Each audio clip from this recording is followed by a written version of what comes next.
নমস্কাৰ বন্ধু বান্ধৱী সকল পুনৰ এটি নতুন ভিডিঅ'লৈ মই মানসে আপোনালোকৰ কাষলৈ আহি হাজিৰ হলো বন্ধু বান্ধৱী সকল এই মুহূৰ্তত মই আপোনালোকলৈ আগবঢ়াইছো খুবেই এটি ডাঙৰ সুখবৰ অসমৰ জনপ্ৰিয় অভিনেতা প্ৰয়াত নিপন গোস্বামীৰ পুত্ৰ সন্তান আৰু বোৱাৰীৰ আহিলে এটি খুবেই ডাঙৰ সুখবৰ নিপন গোস্বামীৰ পুত্ৰ সন্তান অৰ্থাৎ সিদ্ধাৰ্থ গোস্বামী আৰু তেখেতৰ পত্নী অভিনেত্ৰী কিংকিনী ভট্টাচাৰ্যাই দিলে আজি এটি খুবেই ডাঙৰ সুখবৰ ইমান দিনে নিশ্চয় আপোনালোকে গম পাইছিলে যে কিংকিনী ভট্টাচাৰ্যা গৰ্ভৱতী হৈ আছিল নিশ্চয় আপোনালোকৰ মাজৰ হয়তো বহুতে খবৰটো গম পায় আৰু আজিৰ দিনটো আহিলে সেই সুখবৰটো যে সিদ্ধাৰ্থ গোস্বামী আৰু কিংকিনী ভট্টাচাৰ্যা পিতৃ-মাতৃ হল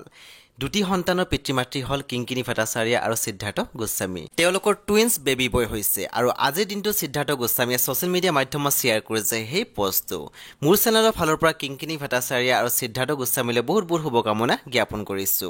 বন্ধু বান্ধৱীসকল খবৰটো শুনি আপোনালোকৰ কেনেকুৱা লাগিছে মোক জনাবলৈ নাপাহৰিব লগতে মোৰ চেনেলটো সাবস্ক্ৰাইব কৰি কাষত থকা বেল আইকন টিপি দিবলৈও নাপাহৰিব